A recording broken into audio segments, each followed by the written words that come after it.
Bandeko na ngai bakongomani, mbote na bino. Ya bino émission yango yo Agora. Agora masolo ya bwanya. Masolo oyo ekotombola ekolo Congo. Yango tosengi na bino, nyonso boya, na makanisi na bino, na batoi na bino. Po ete toyeba elongo kotombola masolo ya mboka. Na boyebi po ete Congolais nyonso toyeba o ezali ya motuya pona kopusa mboka liboso. Bozala mingi na chaîne Congo Savoir TV. Et si ko wapi tokoba kosola elongo na bondeko pe na kimia nyonso tu pambate bonya nde kozala kaka na rendez-vous. Mesdames et messieurs, nous vous saluons et vous disons bienvenue dans votre émission Agora. Nous tenons à vous dire et à vous préciser, aujourd'hui nous sommes à notre premier numéro d'Agora. Agora, comme vous savez, c'est une émission à caractère socio-culturel qui inclut les questions politiques, juridiques, sociales, culturelles, ainsi de suite. Dans cette émission, nous sommes fixés un objectif, notamment nous démarquer des autres, faire les primos ou la primauté de l'objectivité. Dans cette émission, nous allons parler des questions, de matières qui relèvent de nos objectifs, de notre émission. Cela revient à dire que dans cette émission, on ne loue pas les individus. On ne se comporte pas en turiféraire. On n'est pas là pour encenser les saints.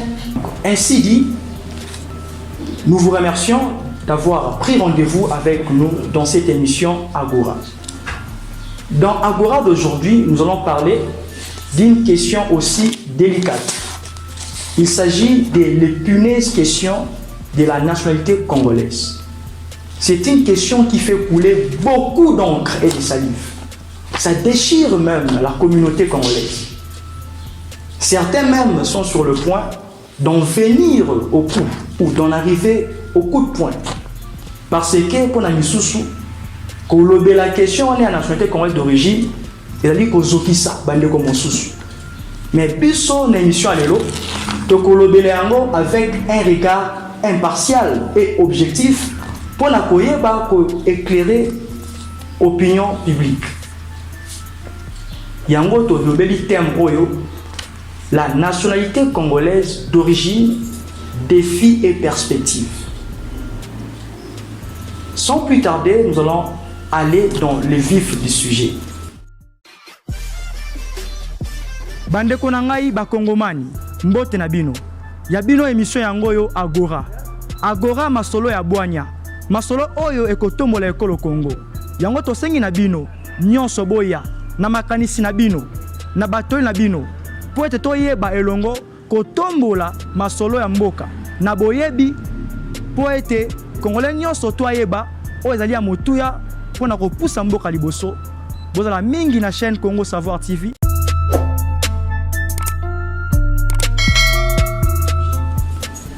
Chers compatriotes congolais que vous êtes, nous devons retenir une chose. La nationalité n'est pas l'apanage des Congolais. Tous les États du monde organisent la nationalité. Et de manière générale, il y a deux critères d'attribution ou d'octroi de la nationalité d'origine. Nous avons d'un côté le ius sanguinis et d'un autre côté le ius soli. Et ni kolobani ba état topé ba pays mususu bango akona to bengi yango ius sanguinis na kobota ma topé la naissance ya mutu. On vous octroie ou on vous accorde la nationalité parce que l'un de vos parents possède la nationalité de ces pays-là. Ba bengi yango pe nationalité par filiation ou par les liens du sang. Et d'un autre côté, il y a certains États, notamment les États-Unis d'Amérique, qui ont opté pour ce qu'on appelle le ius soli, ou la nationalité par territorialité, c'est-à-dire l'enfant ne prend pas du tout la nationalité de ses parents, mais il prend la nationalité du lieu où il est né. Ceux qui ont dit congolais et témoins à Botami aux États-Unis, Et bon mieux va être mwana wana azali américain. Mais l'un tout comme l'autre, ils ont la faiblesse néango, puis na ba avantage néango. Le quoi la use sanguinis, ça des avantages, c'est-à-dire qu'on renforcer homogénéité. C'est-à-dire bato wapi ba outi na histoire moko, na origine moko, na ethnie moko. Mais le logo na mokila lelo ko satele néango, il dit pendant la utilité militaire. Parce que tu recommandes ba ethnie mususu. Par exemple, tu recommandes ba Congo na RDC, ba Congo pe na Angola. Et si on doit s'atteler à ça pour identifier les Congolais, ça ne sera pas du tout une chose meilleure. Mais en termes, il y a un avantage dans le Tolobaki, il y a dit qu'on renforcer l'homogénéité, parce que d'abord, la nationalité, il a dit vu comme un lien spirituel. Et l'enfant qui prend la nationalité de ses parents, Azali qu'on s'identifier de manière spirituelle dans Mboka wana. Parlons maintenant des avantages de la nationalité par Youssol Namadele. Il y a un homme, il disait à l'époque, Montesquieu, que l'enfant apprend d'abord son milieu, les habitudes, la façon de vivre. Nous apprenons ça dès par notre milieu. Et c'est ça l'avantage de la territorialité. Topé Youssol. Ça permet à l'enfant de prendre la nationalité du milieu qu'il maîtrise le mieux. Maintenant, nous allons parler de la RD Congo. Entre ces deux critères, lesquels critères a plu aux Congolais? Mesdames et messieurs, le Congo c'est un pays parfait. Mboka moko ya elengi. C'est comme ça que les Kinois disent Mboka ya elengi. Le Congo a opté pour le ius sanguinis. Ce qui est ok, l'article 10 de la Constitution à 18 février 2006, tel que modifié à ce jour, Balobi était et Congolais d'origine, toute personne appartenant à l'un des groupes ethniques dont le personne et le territoire constitué ce qui est devenu le Congo à l'indépendance, aujourd'hui la République démocratique du Congo. Donc, nous comprenons très bien, pour être Congolais d'origine, au regard de l'article 10, il y a la Constitution à RDC, et bongi moto abotama, na moka baboti wapi, ali soit musuku, muteke, mupende, chi, tope, munande. Yangonde oyo Congo elobi. Mais bande ko nangai. Likambo wana etungisaki vraiment mingi eko na biso. Pambate avant de koma na 2006, il y a toute une histoire sur la nationalité. Bitumba, Kobunda, Koswana, mingi autour ya question wana. Tozui na 64. Lorsque tosali ya biso constitution ya yango otobengi yango ya Lulaborg. Question nationalité, le bac qui était 1908, des acquis date référence. À titre de rappel, le 18 octobre 1908, le roi de Belge, Léopold II, a yebaki na cédé étant État indépendant du Congo, na Congo, et comme un Congo belge, c'est-à-dire un gouvernement belge. Et Yangonde à Luabourg, comme référence pour déterminer Moutou comme Congolais d'origine. Maintenant, si je suis Mikolo, je suis dit parce que certains estimaient que mon père Kowana et Yebaki n'a pas sa avantage na bapa ya misusu, notamment nos frères de la partie Est, les Tutsis congolais ou les Congolais d'origine, en fait, d'expression rwandaise. Mikolo Koleka, attention à Kébélé. Le président Mobutu à l'époque, il avait pris une ordonnance, c'était vers les années 71.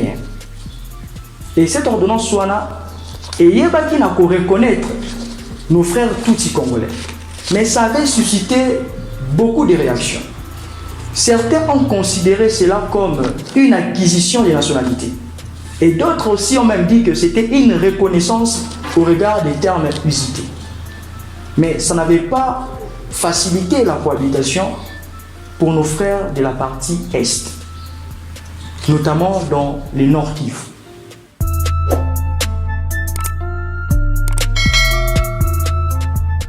Congolaises et Congolais, nous vous saluons. Voici Agora qui est votre émission à caractère socio-culturel. Venons, échangeons, discutons, apprenons ensemble pour construire un Congo de l'excellence. Merci. Donc, nous comprenons que la question des nationalités, c'est une question qui touche à notre existence en tant que nation. C'est une question qui touche à notre vivre ensemble.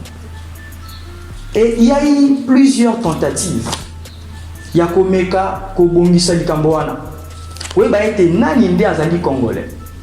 Et à titre d'exemple, on peut citer la loi du 5 janvier 72, la loi du 29 juin 81, mais na ba loi oyo surtout, et bon nous préciser que la loi oyo eyaki na 72 par exemple, c'était une loi quand même acceptable pour nos frères Tutsi congolais. Mais la loi de 1981, cette loi est venue déchirer. Parce que cette loi renvoyait la date référence pour être congolais d'origine ou une ethnie établie au Congo en 1885. Et ça dérangeait beaucoup. Ça dérangeait beaucoup. Mais lorsque nos frères congolais sont allés au dialogue inclusif intercongolais en Afrique du Sud, parmi les résolutions qu'on a prises, on a décidé tous ceux qui sont arrivés au Congo avant la date du 30 juin 1960 sont considérés comme Congolais d'origine. Mais là aussi, il faudra que nous puissions préciser. Nous devons différencier les groupes ethniques établis au Congo des réfugiés politiques. Parce que dans les années 59 jusqu'à 61, il y a eu de graves tensions politiques au niveau du Rwanda. Des tensions politiques comme pas possible. Et ceux-là qui s'attachaient à la monarchie, lorsque la monarchie est tombée, ils se sont sentis en insécurité. Bakati si frontière ben na ngambo ya Congo. Bafandi na Congo. Mais si Mikolo, tango tokomi, notamment dans la question à Makasi Lokola, zayanisation, on va plus l'État congolais. Et bon, il y a payé ça, entreprise, tout va bien. La question de la zayanisation est venue aussi déchirer les communautés. Pourquoi? Parce que certains de nos frères, dans la partie Est, en l'occurrence dans le Nord Kivu, ont estimé qu'à cause de l'infiltration du milieu politique, notamment le parti État impair des Rwandais, favorisait les Tutsis au détriment des autres communautés. Et cela a demandé, a poussé, allais-je dire, au président Mobutu à l'époque d'instaurer une commission. Et la dite commission est arrivée à la conclusion selon laquelle, dans le but de préserver, je suis en train de paraphraser bien sûr, d'harmoniser le vivre ensemble, de consolider la paix intercommunautaire, on devait reconnaître ceux-là qui sont installés au Congo depuis la période avant l'indépendance. Mais il y a eu encore ces tensions. C'est notamment qu'en 1981, comme je disais, il y a eu cette loi qui est venue exclure nos frères congolais. Et les voix se sont levées. Il y a notamment les doyens des chauds, paix à son âme, qui considéraient la dite loi d'injuste et d'arbitraire. Mesdames et messieurs, comme nous comprenons, la question de la nationalité n'est pas une question à prendre à la légère. Les Congolais meurent à cause de cette question. Pour ceux qui ne savent pas, nous devons dire une chose, que l'une des causes majeures des atrocités qui déchirent et qui mettent fin à de nombreuses vies dans la partie Est est aussi due à la question de la nationalité. C'est comme ça que lorsque nous parlons de cette question, nous devons nous dépasser. Nous devons regarder l'essor de notre mère patrie qui est la RD Congo. Nous allons maintenant parler de vrais problèmes qui peuvent être à la base des mésententes ou des discordes entre les autres populations congolaises et nos frères Tutsi congolais. Certains Congolais accusent les Rwandais d'utiliser ou de pratiquer la nationalité à la carte, alors qu'il y a un problème d'intégration sociale. C'est-à-dire que nos frères Tutsi congolais, d'après certains Congolais, ils sont Congolais parce qu'il y a des avantages qui résultent de cette qualité. Mais ils n'ont pas développé en eux les vouloir vivre ensemble avec les autres communautés. On dit par exemple que dans les milieux Tutsi, il y a la pratique d'endogamie. Par exemple, les Tutsis ne se marient pas aux autres Congolais. Et si ça se fait, c'est rare ou même difficile. Et cela dérange les vivre ensemble. Et d'autres même disent que nos frères Tutsi congolais, ils choisissent certaines tâches ou travaux. Par exemple, dans le milieu politique, ils se sentent à l'aise. Dans le milieu des affaires. Mais quand il s'agit d'autres tâches, ils ne veulent pas du tout. Et il y a ces problèmes-là. Il y a un homme politique congolais qui a dit une phrase que j'ai beaucoup admirée, que les Tutsis congolais qui sont nos frères devraient intégrer la notion qu'ils sont congolais et que comme congolais, ils bénéficient des mêmes droits que les autres populations et ils doivent aussi être assujettis aux mêmes droits, dont le premier est la loyauté. On reproche à nos frères Tutsis de manquer de loyauté. Mesdames et messieurs, le Congo nous appartient tous. Cette question de nationalité, c'est une question que l'on doit gérer avec beaucoup de soin. On ne peut pas passer inaperçu l'actualité qui bat son plein au pays, une probable réforme de la question des nationalités. Nous avons dit que l'article 10 de notre Constitution, ainsi que la loi de 2004, ont amené cette organisation sur la nationalité dans le but de préserver la paix, le vivre ensemble dans notre pays. Vous remarquerez, comme nous avons dit avant, que la date référence de 1960 a été retenue pour tenir compte notamment des diverses conventions intervenues entre les autorités coloniales et les autorités du Rwanda. Parce qu'il y a eu notamment la MID, la mission d'implantation des Banyarwanda. Il y a eu notamment l'annexion de certains territoires comme l'île d'Idjui, les Gishari, qui étaient autrefois des provinces rwandaises. Mais lorsqu'il y a eu annexion de ces provinces, ces populations ont été gardées. Et elles ont toujours fait partie de nous.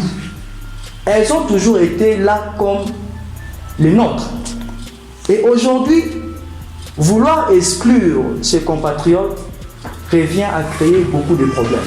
Maintenant, parlons de cette réforme. Dire que pour être congolais, on doit l'être de père et de mère, c'est un problème. Pourquoi un problème? Au niveau des droits de l'homme, lorsque quelqu'un arrive à posséder certains droits, on ne peut plus faire marche arrière. On ne peut plus faire ça. Et ce qui totalise l'article 220 de la Constitution RD Congo et le biais, aucune révision constitutionnelle consistant notamment à réduire les droits et libertés des citoyens n'est possible. Mesdames et messieurs, l'article 72 qui pose les conditions pour être candidat président en RD Congo est un droit acquis. Lorsqu'on dit que pour être candidat président, il faut être notamment congolais d'origine. À l'intérieur, ça signifie celui qui est congolais de père ou de mère. Et aujourd'hui, vouloir réformer, dire que ne peut être candidat président que celui qui est congolais de père et de mère, ça fâche, je vous dis, l'article 220 de notre Constitution. Ça fâche. Et on ne doit même pas envisager cela. Même pas en rêve, on ne doit pas envisager cela. Parce que celui qui est congolais, de père ou de mère, s'identifie à la nation congolaise. Parce que dans notre République, parmi les principes qui caractérisent notre droit à la nationalité, il y a notamment l'égalité. On ne peut pas créer une certaine discrimination entre les Congolais nés de père et de mère et ceux nés de l'un des parents seulement. On ne peut pas créer cette discrimination-là. Bandeko na ngai bakongomani, mbote na bino. Ya bino émission yango yo Agora. Agora masolo ya bwanya. Masolo oyo ekotombola ekolo Congo. Yango tosengi na bino, nyonso boya, na makanisi na bino, na batoli na bino. Po ete toyeba elongo kotombola masolo ya mboka. Na boyebi po ete Congolais nyonso toyeba oyo ezali ya motuya pona kopusa mboka liboso. Bozala mingi na chaîne Congo Savoir TV.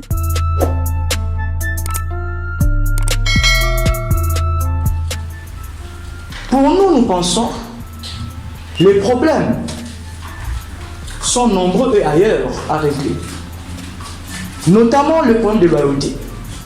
Que l'on soit congolais de père, de mère, que l'on soit congolais, par exemple, d'origine bantou ou d'origine nilotique ou amite, nous tous nous devons développer la loyauté vis-à-vis de notre patrie qui est la RD Congo. Ceux qui détournent, ceux qui sont à Makala aujourd'hui, les procès 100 jours, ce ne sont pas des Congolais. Tous, ce ne sont pas, j'allais dire, les étrangers, les Rwandais, comme on a l'habitude de les indexer. Tous ceux qui tuent, violent aujourd'hui, ce ne sont pas que des Tutsis. Il y a aussi les Bantous, les Soudanais qui sont dans ça.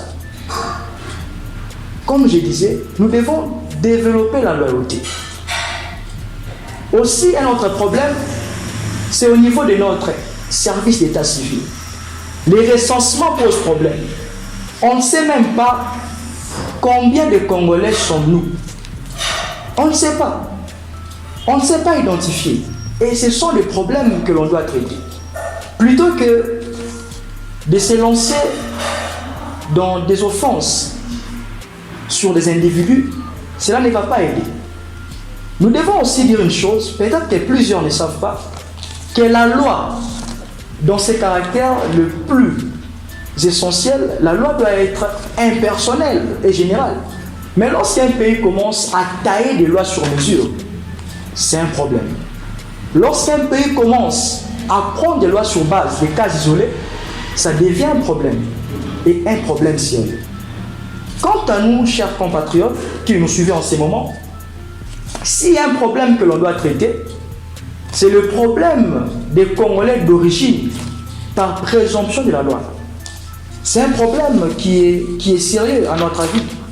Un problème qui est sérieux parce que lorsque vous prenez les articles 8 et 9 de la loi de 2004 sur la nationalité, on vous dit ceci: l'enfant nouveau-né trouvé au Congo, des parents inconnus ou des parents apatrides ou des parents étrangers dont la législation nationale des parents ne permet pas à ce que l'enfant prenne leur nationalité par Yo sanguinis est un Congolais d'origine. Là, ça pose un problème sérieux.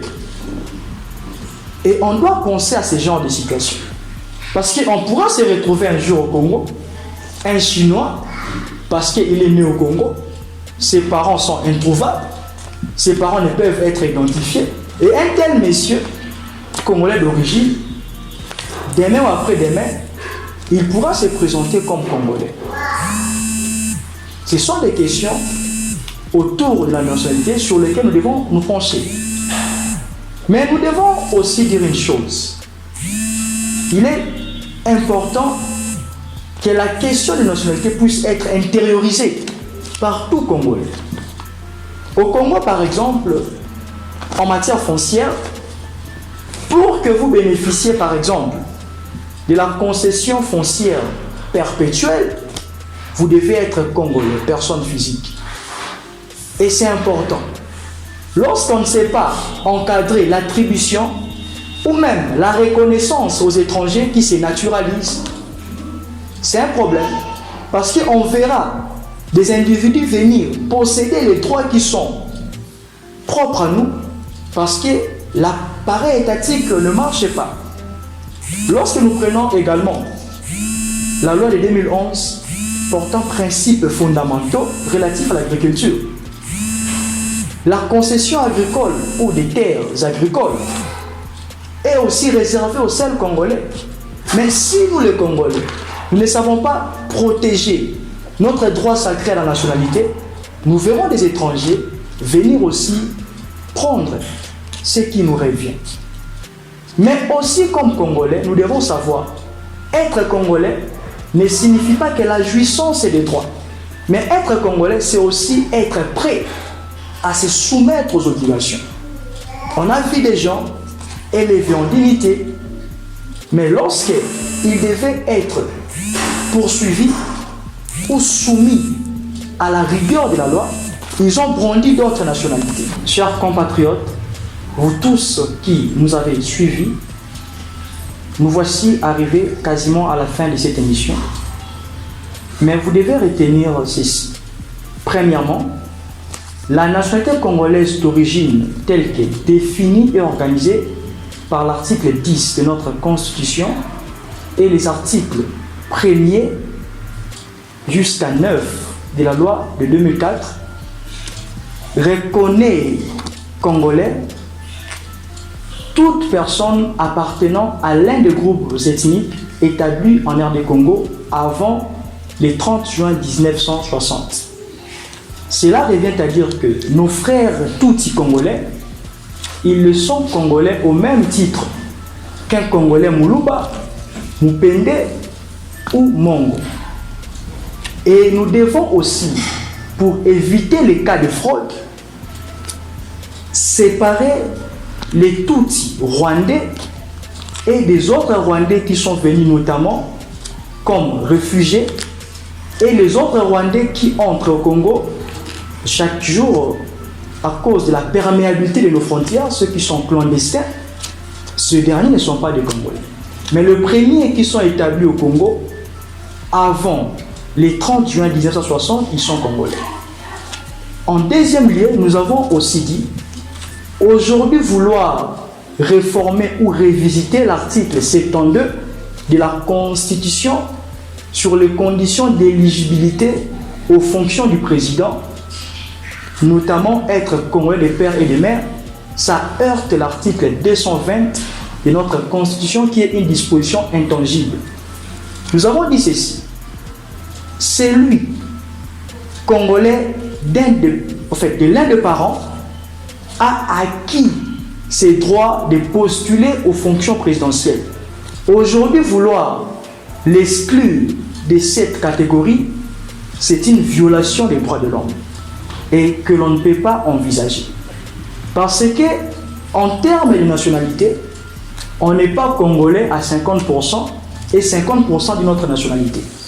Tous les Congolais, de père et de mère, ou de l'un des parents seulement, sont des Congolais au même titre, bénéficiant des mêmes droits, soumis aux mêmes devoirs. Chers abonnés, vous tous qui nous suivez, vous avez compris que dans cette émission, loin de nous les juridismes, mais nous abordons des questions des sociétés au regard des lois du pays. Nous vous disons merci pour votre fidélité. Rendez-vous pris au prochain numéro, mais restez avec ceci. Seul un peuple conscient et consciencieux peut relever ces défis.